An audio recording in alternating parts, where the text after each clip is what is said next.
Okay.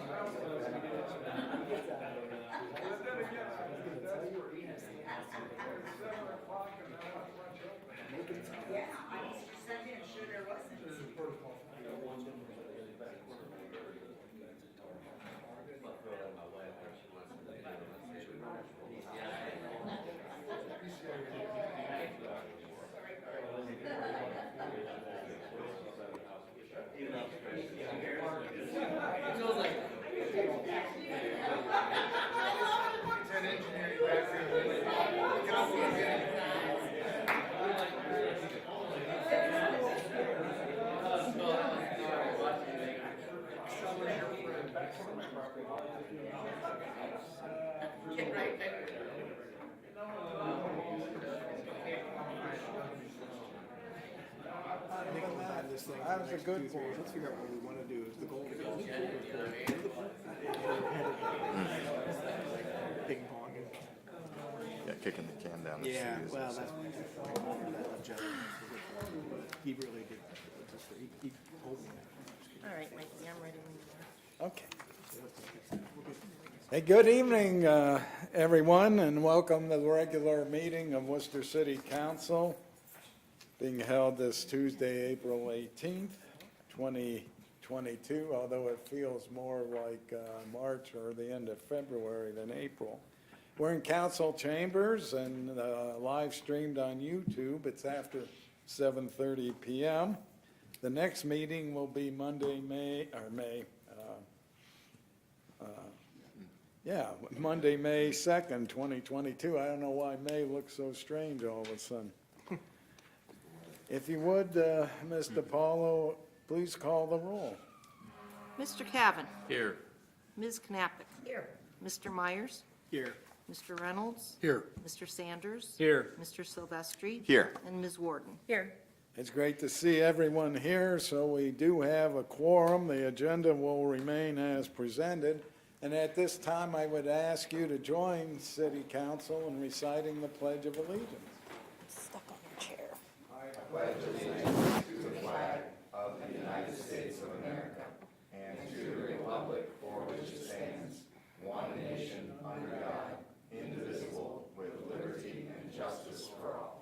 Thank you very much. At this time, I would entertain a motion to approve the minutes of the April 4, 2022 meeting. So moved? Motion by Mr. Silvestri to approve the minutes. Is there a second? Second. Second by Mr. Myers. All in favor of approving the minutes, please say aye. Aye. And those opposed, say nay.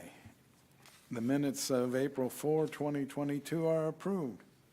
Welcome, Mr. Mayor, or welcome, excuse me, welcome, Mr. Mayor, and appreciate you speaking tonight. And I don't know what more you'll have to add, what Mr. Montgomery and Mr. Doherty have said, but I will certainly be interested in see what's happened in the last 2 weeks since we've been here. Well, thank you, President Biden-Dyke. And yeah, I'll start off by saying thank you to Joel Montgomery and Andre Doherty for the reports that they gave you. Joel with his operations report of our city, the city divisions that make up our staff here in Worcester, and Andre for giving the first quarter report on the financial position of our city. I think both presentations were very informative. Hopefully you gained some knowledge out of both of them and helpful to City Council and the public. And these will be found on our WorcesterOH.com website here starting tomorrow. So thanks to our managers, some who are still here, for joining us tonight, and all of the personnel of the city for their efforts. I hate to start off on a sad note, but our area was saddened with the loss of Lieutenant Phil Weigel of West Salem Town and Country Fire Department, who died in the line of duty at an accident on I-71. And also Erica Springer, the wife of Lieutenant Mike Springer of our city fire department, who passed away last week. Erica was an ER supervisor at Worcester Community Hospital and executive director of the Wayne County Fire Regional Training Facility in Apple Creek. Both funerals were held at the Nazarene Church on Oak Hill last week, and our heartfelt condolences go out to both of their families and friends. Our safety forces had a big part in the funerals. I know our fire department was very involved in it and did a tribute with equipment and sort of a pull out of the machinery in honor of Lieutenant Weigel. And I know our police was fully involved in making sure that everything flowed smoothly. I wanted to touch on what's called an ISO rating. It's the Insurance Service Office, and it has to deal with our Building Standards Division. And I asked Tim O'Day if he would stay for a minute, because really it's his world and his department that gets these ISO ratings, and I'd like him to sort of explain that if he would. So Tim? It's a tri-annual in-depth analysis that this organization does of the building department. And it's used for underwriting purposes, and so individual credits are given to homeowners' policies or business owners for their policies of coverage. And it's done on a scale of 1 to 10. They give you a building code effectiveness grading score, 1 being the best and 10 being the worst. And a score of 10 means you still meet the threshold of providing safety, 1 being excellent. And we scored a 3 for residential construction and a 4 for commercial, which puts us as some of the top performers in the state, probably in the top 10% or top 25% for commercial for sure. Pretty good score for a city of our size. And they come in and they look at your administrative functions, your plan review functions, your inspection functions in depth. They're here for most of the day, do an analysis, they collect a lot of data, go back to their office and crunch the numbers, and they come up with this detailed analysis of what you're doing. So it really is a credit to the city for the resources that we invest as a community and as a city into code enforcement. And it's something that really the community benefits from, because it's going to be given as credits to people who have, insurance policies. And so we were pretty proud of it as a team effort of reflecting, the hard work of everybody in the department. Great, thank you, Tim. Tim's probably being a little modest, but every 3 years is when these ISO ratings take place, and there are over 700 building departments in the state of Ohio. And since Tim's been involved, I think the last 2 times we've been in the 3 to 4 range on these ratings. So our guys do a super job, and Tim's to be commended for his work in trying to create the best kind of building department around. So thank you, Tim. We appreciate it. And finally, it's hard to believe with the snow falling today, but spring is here, with the farmers market starting on May 14th in our downtown, so about 3.5 weeks from now. And the summer season is almost upon us. Ohio Light Opera is back this year with a full schedule starting June 18th, and Main Street will be programming the pavilion in the square again this summer with musical performances every Thursday and Friday evenings starting May 26th through October 7th that are free to the public, along with all the other programming of the downtown. So it's a great time to visit a local restaurant for dinner or grab a door, a beverage, and some friends and make a nice evening outing. So with that, President Bidendijk, I'll turn it back to you. Thank you, Mr. Mayor.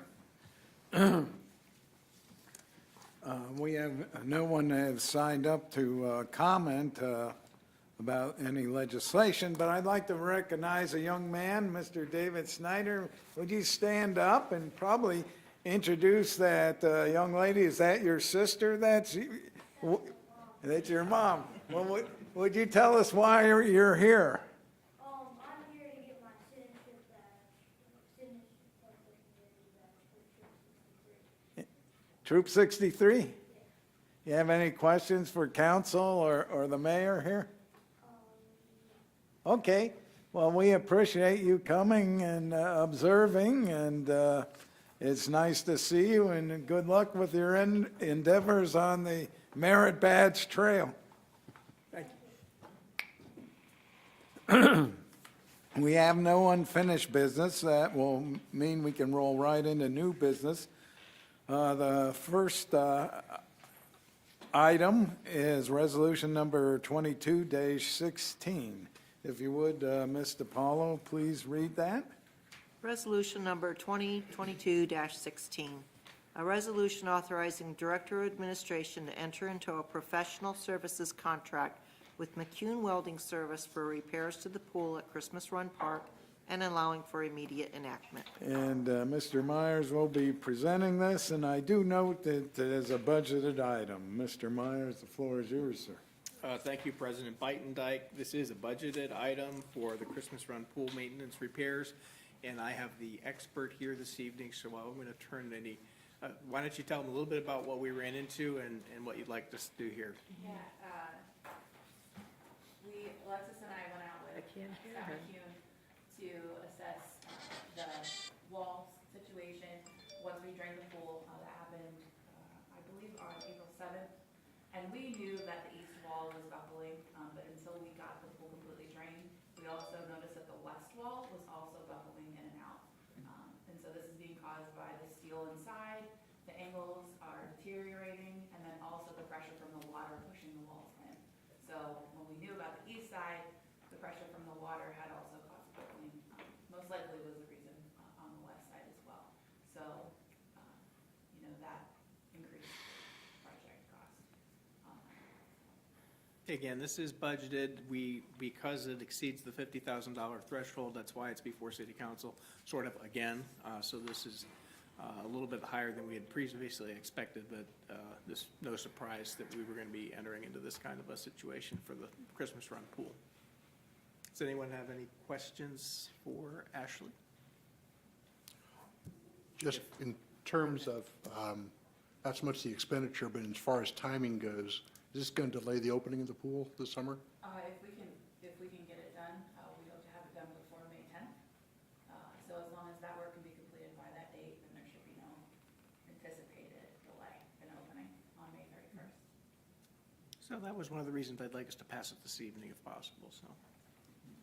If there's, Well, I think Mr. Montgomery said that the pool use was up significantly last year, so I think it's really important that we get this taken care of. We did some of this, you remember last year, we had some similar things, and then we've been sort of prepping the council over the last couple of budgets that something more major is gonna have to happen in the next few years. Sounds like perhaps Maybe sooner, if this sooner. is, yeah. thank you. One of the things I'd like to do is, I'm going to get with President Beitendijk and see if we can have a committee meeting to discuss options and things with regard to Christmas Run pool, hear a little bit more about what Ashley Hirschberger and the administration, some of their options and thoughts are, and if needed, maybe a committee of citizens as well as the administration and some folks from council to kind of vet out some of those options and get some input. It's going to be a pretty big decision coming at us fairly shortly. Mr. Baddick, I think, was optimistic when he, or just wanting to not have to answer that hard question as he was retiring, but I think the 5 years that he thought we would be all set for, I don't think that's probably the case. We're probably gonna have to look at And it. the study was done 4 years ago, so. Yeah, that's true. It's kind of skewed our. It doesn't seem like it because we lost 2 years there in the middle, but yeah, you're right. So not gonna blame, we won't blame the departed, so no. But we would like to have a committee meeting, and I'll be letting everybody know when we're gonna be doing that. We're gonna review this in more detail, but for the time being, this has been budgeted, and I'd like to motion to approve this resolution this evening. Okay, motion to approve the resolution. Is there a second? Second. I heard Ms. Knappich first, seconded by Ms. Knappich. Any further questions? Seeing none, would you please call the roll on the motion to approve? Knappich? Yes. Myers? Yes. Sanders? Yes. Silvestri? Yes. Warden? Yes. Reynolds? Yes. And Cavan. Yes. Okay, resolution number 2022-16 passes. Turn our attention to resolution number 2022-17. It'll be presented by Mr. Silvestri. This too is a budgeted item, will not require suspension of the rules, but it does require that Ms. DiPaolo, if she would, do so, read the title. Resolution number 2022-17, a resolution authorizing the Director of Administration to advertise according to law and enter into a contract with the lowest and best bidder for the construction of an extension of the sanitary sewer for the Oak Hill Development Project and declaring and allowing for immediate enactment. All right, Mr. Silvestri, the floor is yours. Thank you, Mr. President. So as part of the presentation tonight that our Director of Administration finished up with, one of the pages is dedicated to the Oak Hill Development Project, and there's 91 homes going in there in the Spring Run area, and that's on the west side of Oak Hill, north of its intersection with Oldman Road, and this is part of the 2022 Oak Hill TIF, the Tax Incremental Financing District and Plan. So in order to service that development, we do need to enter into a contract to extend our sanitary sewer in that area. This is a pretty sizable and significant extension, 2,600 feet, linear feet of 8-inch PVC sanitary sewer line, 3,700 linear feet of 6-inch ductile iron force main. It does include 14 manholes and 2 lift stations. And so it does not require 3 readings tonight. I know Roger is here if there are any specific questions. This is budgeted out of TIF funds. And with that, I would motion to adopt, Mr. President. All right, motion to adopt by Mr. Silvestri. Is there a second? Second. Second by Mr. Sanders. Any discussion? Seeing none, I know I do just have a question, just clarification. So this is the sanitary sewer extension along Oak Hill, but the extension within the development itself is going to be on the developer. Connecting to the main. Right. So we're just getting it there. Yeah, this includes the lift station and the force main for that development. Okay. And it's also going to open up the door, not just for this project, I mean, this is the one pressing it, but it's going to open up the door for development either side of the street and continue north. So I guess, I mean, I'm glad to get those 91 home sites underway. I think we're all anxious for that, but this is not just to serve that development.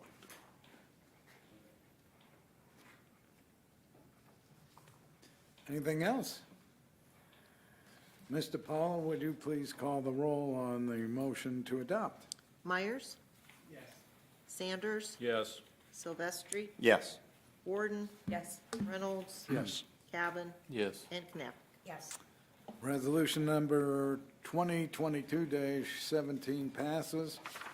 Brings us to our final piece of legislation, resolution number 2022-18. It is slated for 3 readings. Ms. Warden will be presenting it. Again, for the last time, would you please read the title of this piece of legislation? Resolution number 2022-18, a resolution declaring the necessity of constructing sidewalks and curb ramps on portions of Oakley Road, Saunders Drive, and allowing for immediate enactment. Ms. Warden, the floor is yours. Thank you. This is a request to declare necessity of constructing sidewalks along Oakley Road. It's a very small part of the road. It's the curve that connects Oakley Road to Saunders Drive. On the northwest part of that roadway, There are no sidewalks on that area. There are sidewalks across the street, however.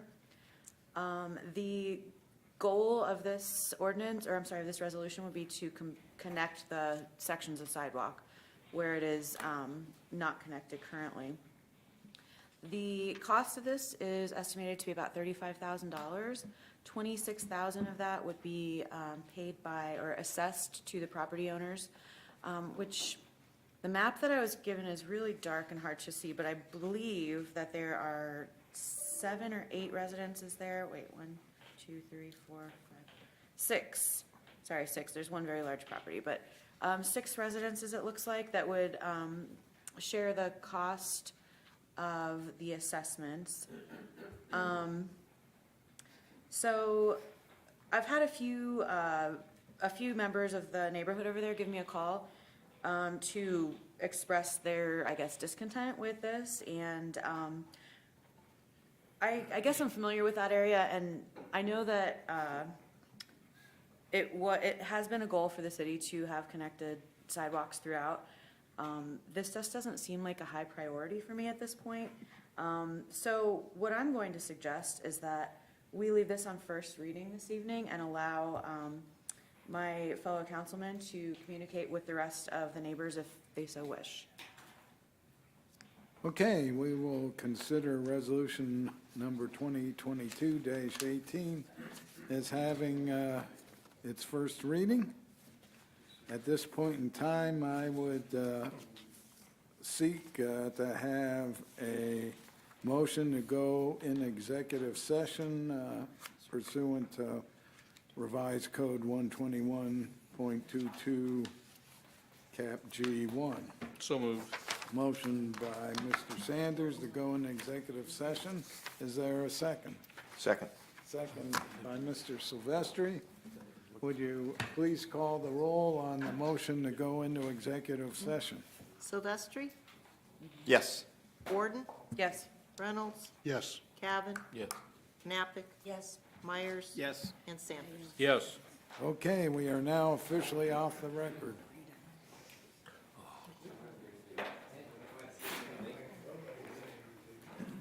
I know, but I wanted to at least let the, if anybody has any questions, let them know.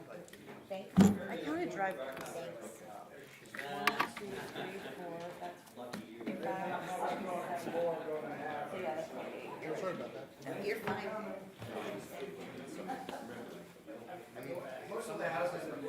Good evening. There's no traffic back there, David.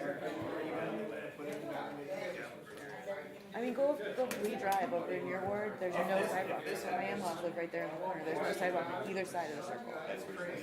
Yeah. So, I mean, I feel like there's other places that would be better served for that than. Yeah, I mean, I'm in favor of sidewalks, but they don't fit.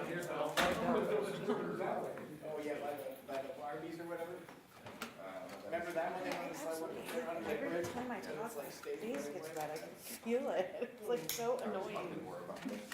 Usually that happens with alcohol. Yeah.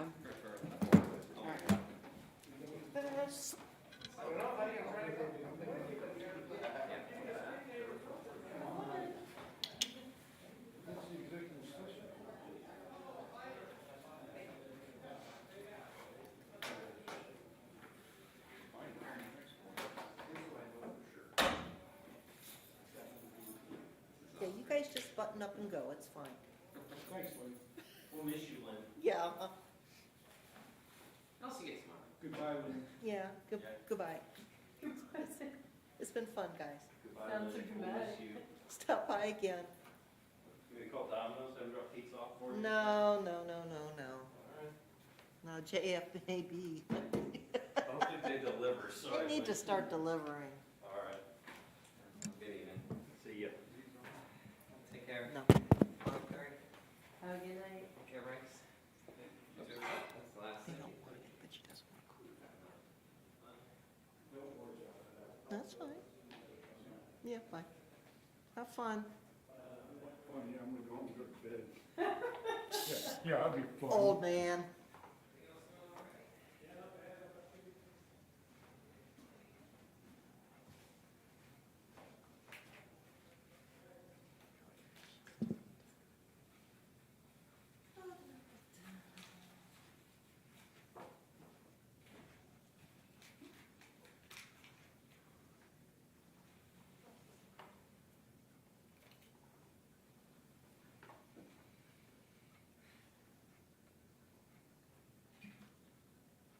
But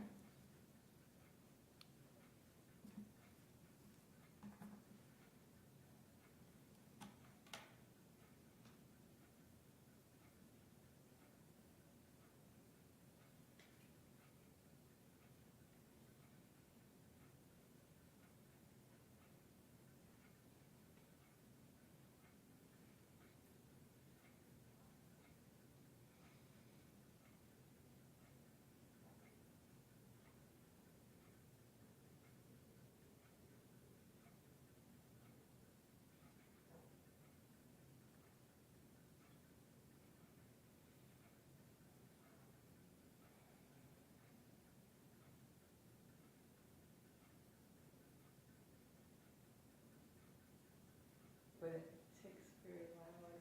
Yeah, it does.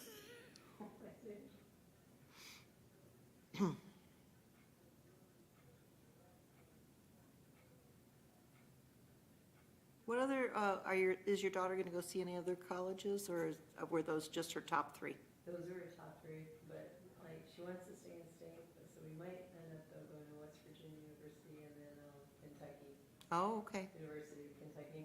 So, road trip. yeah. So you don't have any qualms about her being, say, further than an hour away from home or Oh, something? yeah. Oh, do you have some Oh, yeah. qualms? Oh, dear. But it is what it is, and since I've been at certified, it'll be, by that time, I'm almost 8 years, so I will have, I'm just trying to save up my days. Your vacation day, do you get good vacation there? Yeah. Yeah.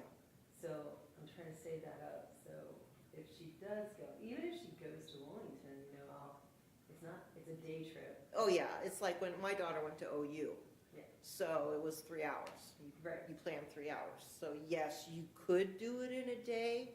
Was it fun doing it in a day? No, Yeah. but you could. Well, all I know is like, she'll want, if we go down, she'll want, hey, can we go to dinner? Yeah. Can we go to the mall? Yeah. That kind of stuff. So, Is Wilmington still as depressed area as it was, no, it's actually, about 8 years ago or so? I don't know, I've never been in it before the time that we went, but they're paving the lanes down the main highways. There's a whole, like how we have the north end. Mm-hmm. There's all that going on. They have all that going on, even more probably than what we have.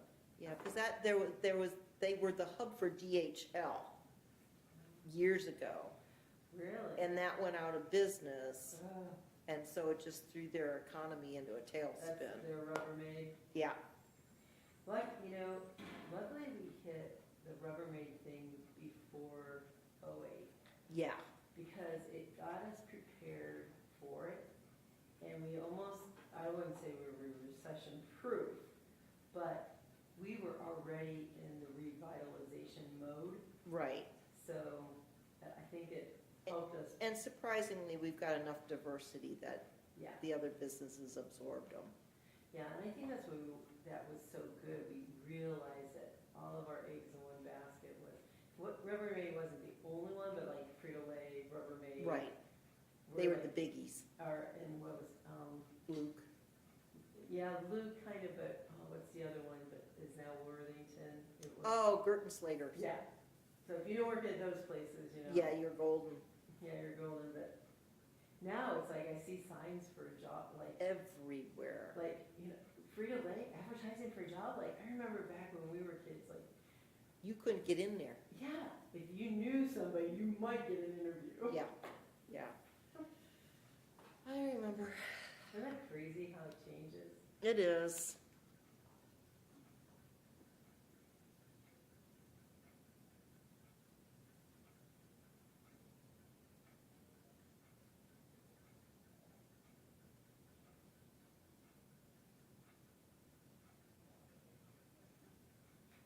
Is this gonna be a lengthy conversation? It depends on how cranky you are. Well, seeing how we're coming off of a holiday weekend, maybe we're hosed. I don't, they've been keeping them pretty well informed about stuff, so. Good.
Yeah, a lot of chuckling going on in there.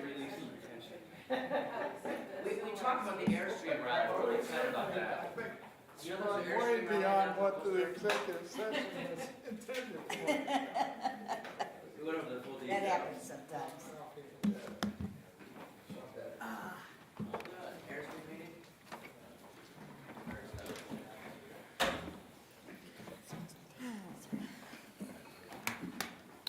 All right, before we can officially go back on the record, I will need a motion and a second, and then we'll have a roll call vote. So to moved. come out of executive session.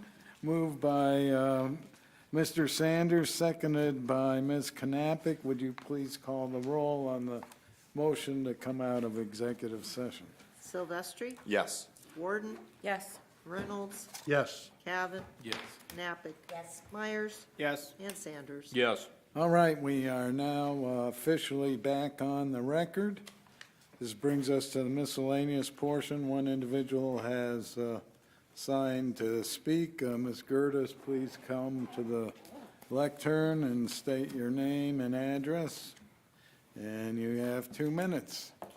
And I'll remind you that if you're unsure when your 2 minutes are up, you can watch this, and it'll make a god-awful noise when you reach the end. Hi, my name is Julia Gertis. I live at 1315 Bell Avenue, and I'm here to speak today about, I'd like to ask the City Council to release a public statement condemning white supremacy. I'd like to begin by stating that racism is alive and well and is a matter of safety for people of color. For example, due to bias, Black people are disproportionately killed by police officers. Black women are more likely to die in childbirth, and when Black women go missing, their cases don't receive media attention. So these are just some wider scale examples of racism, but I'd also like to say that people should be able to feel psychologically safe, in addition to feeling like they are physically safe. Unfortunately, it's far too common of an experience for my classmates to have racial slurs yelled at them when they're walking along Bell Avenue. I'm here tonight to ask that the City Council release a public statement condemning white supremacy. As representatives for the citizens of the City of Worcester, the City Council has an obligation to speak out against movements that are harmful to its constituents. The city's refusal to condemn white supremacy is in effect tacit approval of it. If the City of Worcester won't release a public statement condemning white supremacy, how can its citizens, especially citizens of color, say with full confidence that their local government protects their rights and safety? The city's silence also sends the message that white supremacy and racial equality are equally moral causes. The right of white supremacists to express their ideas should not be conflated with the moral validity of those ideas. Their First Amendment rights are not a shield with which they can silence opposing ideas. If the City Council cannot agree to release a public statement condemning white supremacy, I encourage City Council members to make public statements as individuals. As representatives of the people of Worcester and as human beings, you each have a moral obligation to exercise your First Amendment rights to speak out against racism. I'd like to end. Thank you. No, please finish. You were ending.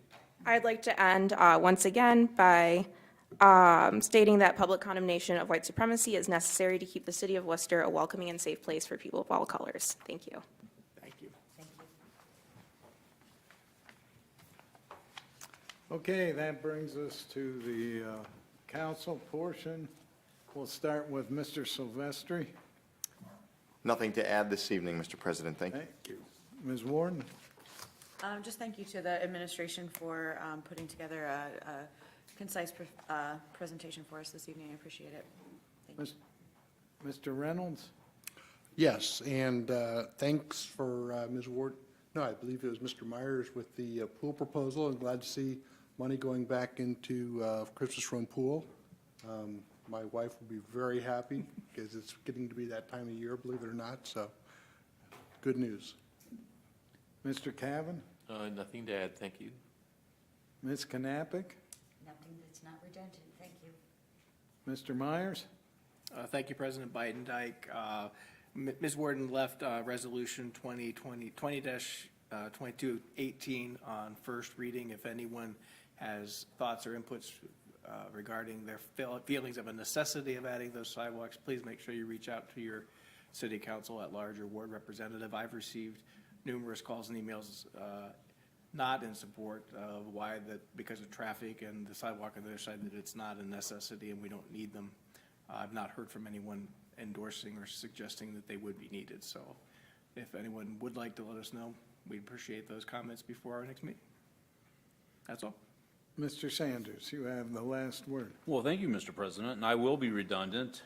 Thank you to Mr. Dordia and Mr. Montgomery, as well as all the division managers that helped with the reports and the operation, first the finance report and then also the operation report. It's always good to have an update quarterly to see what's going on in the city. Not that we can't look out the window and see, but ultimately, at least from the finance end, yeah, this is something that's good to see that everything's trending well, and hopefully it will continue throughout the rest of this year. So thank you very much. That's all I have.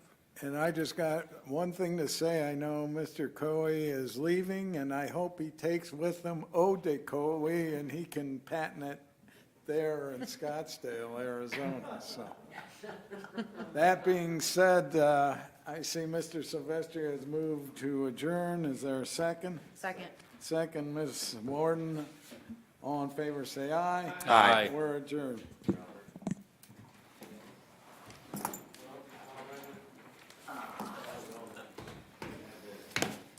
Back to the office. Hang in there, Michael. Good luck, Mike. Thank you. I'm still getting